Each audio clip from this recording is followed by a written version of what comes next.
I work in a small office, tucked beneath the city in a basement that doesn't quite feel like it belongs to the modern world. The building was originally constructed in the 1920s by a fraternal order, or so the rumors go. It's strange, old, indescribable. No one seems to know much about it, but there are whispers, and those whispers are enough to make anyone uneasy. The plumbing slams at odd hours, like a door being slammed by a furious hand.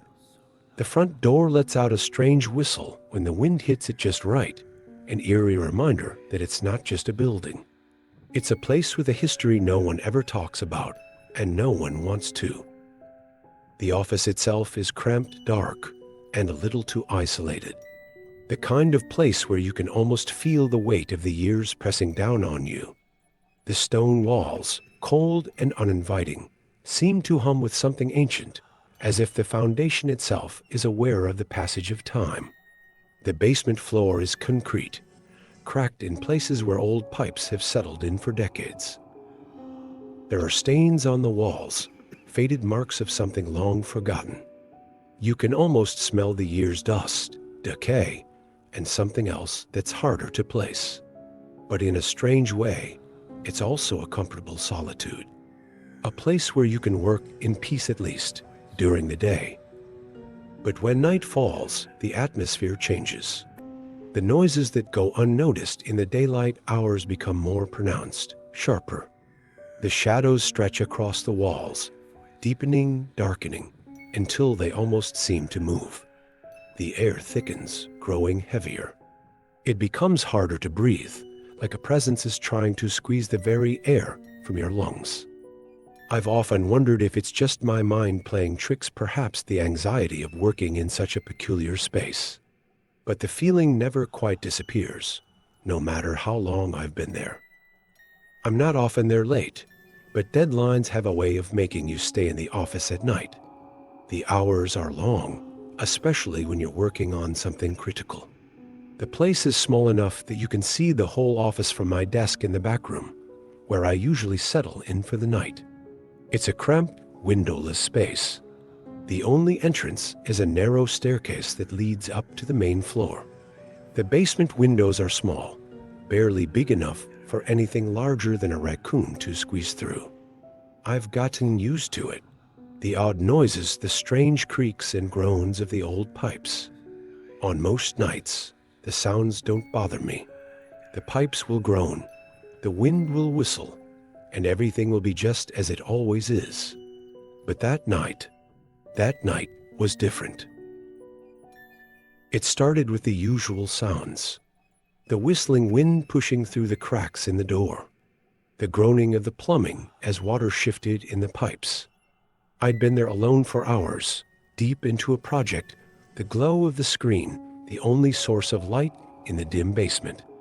I had locked the front door when I arrived, as I always did. I didn't like the idea of anyone slipping in without me noticing, even though I was the only one with the key to the basement. I was too focused to notice anything strange at first. But then, it started. The sound was faint at first, a steady rhythm, like the faint echo of boots pacing back and forth in the room behind me. It was so distinct, so deliberate, that I thought I had to be imagining it. No one should be in the office at this hour. No one could get in without me hearing. I paused, fingers hovering over the keyboard, straining to listen.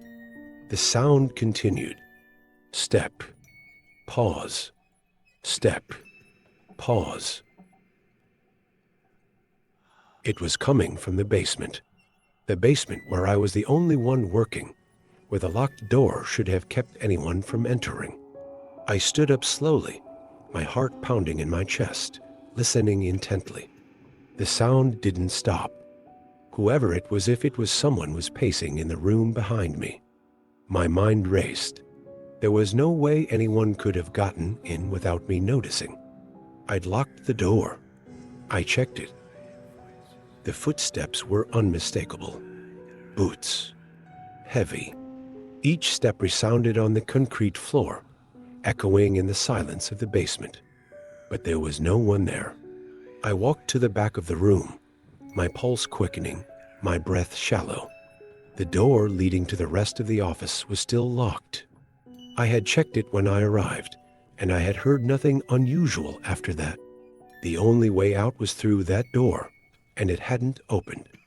I felt a shiver crawl up my spine. There was something wrong here, something that didn't belong. The pacing stopped abruptly.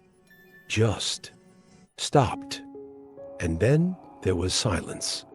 Complete and utter silence. Not even the wind whistled through the door anymore.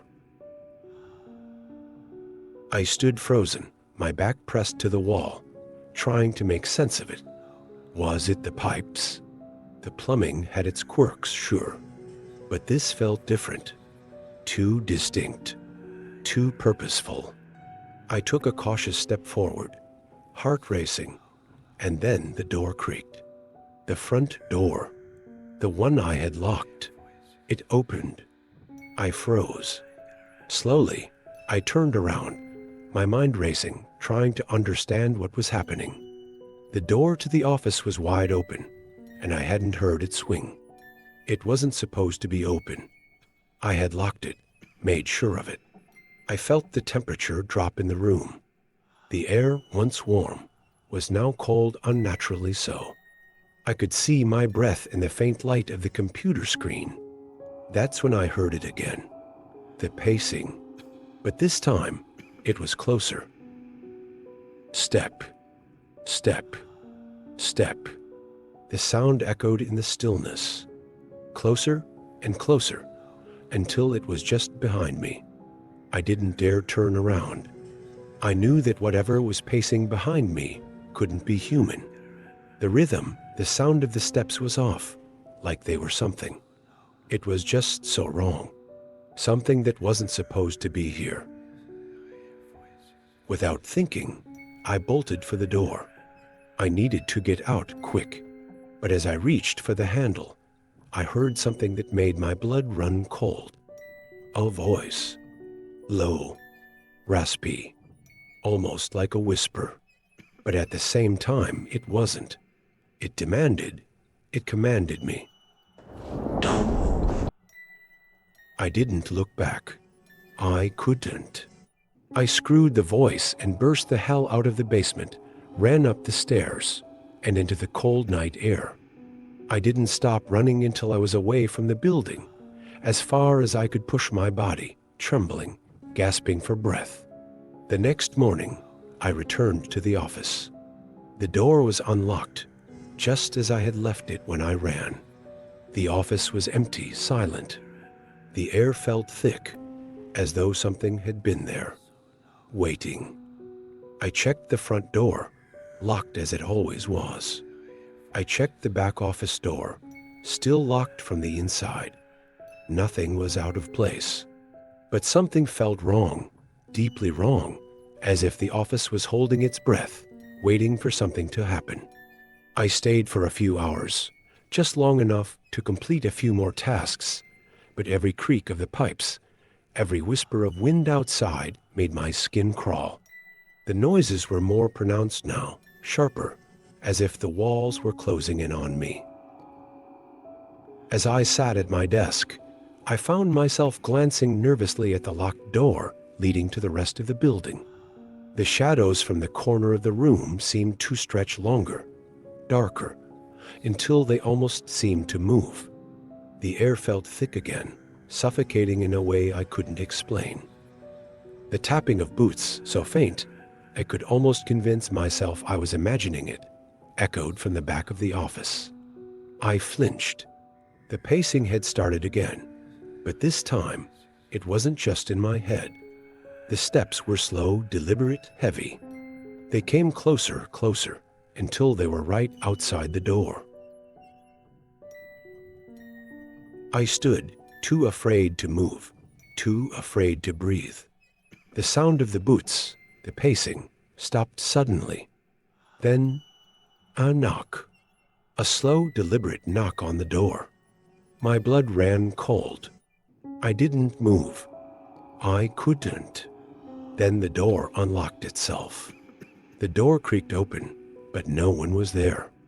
The office was empty, just as it should be. But I could feel it, the presence, standing. The air grew colder, and I could hear the faintest whisper, like the sound of a breath being held too long. And then it was gone. The pacing stopped. The temperature in the room returned to normal. The door swung closed behind me, as if nothing had happened. I stood there for what felt like an eternity, my heart racing, my mind reeling. I couldn't explain what had happened. All I knew was that something was in the building, something that didn't belong.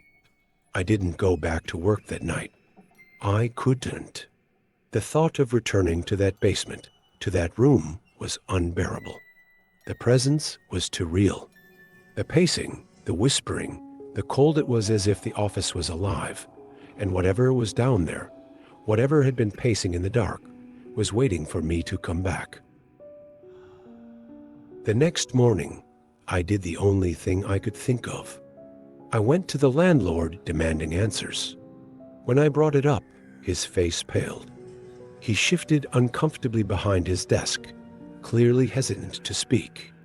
Finally, after a long pause, he leaned in slightly, lowering his voice as if afraid someone might overhear.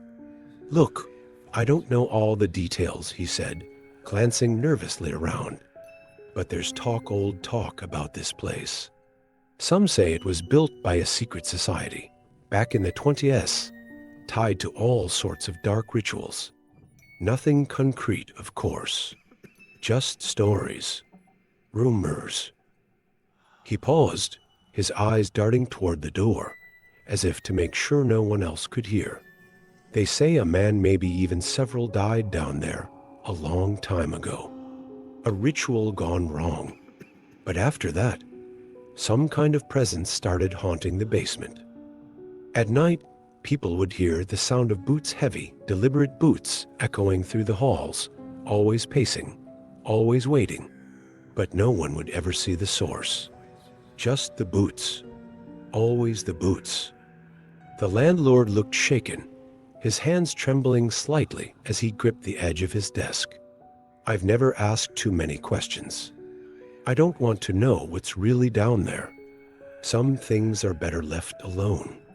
The chill that ran down my spine wasn't just from the cold. It wasn't just the office. It was the building itself, a place wrapped in layers of mystery, where something ancient and malevolent lingered, making its presence known through. I never returned to that office after that day. I couldn't. The fear, the presence that lingered in the air, was too overwhelming to ignore. It wasn't just the office anymore. It was the building itself, something dark and ancient beneath its layers of dust and time.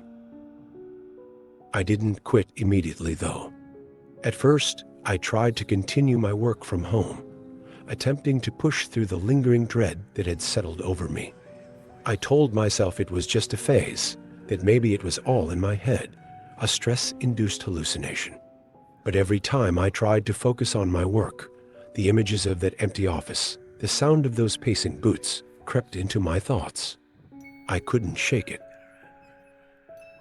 After a few weeks, I realized I couldn't function like that anymore. I couldn't even sleep properly.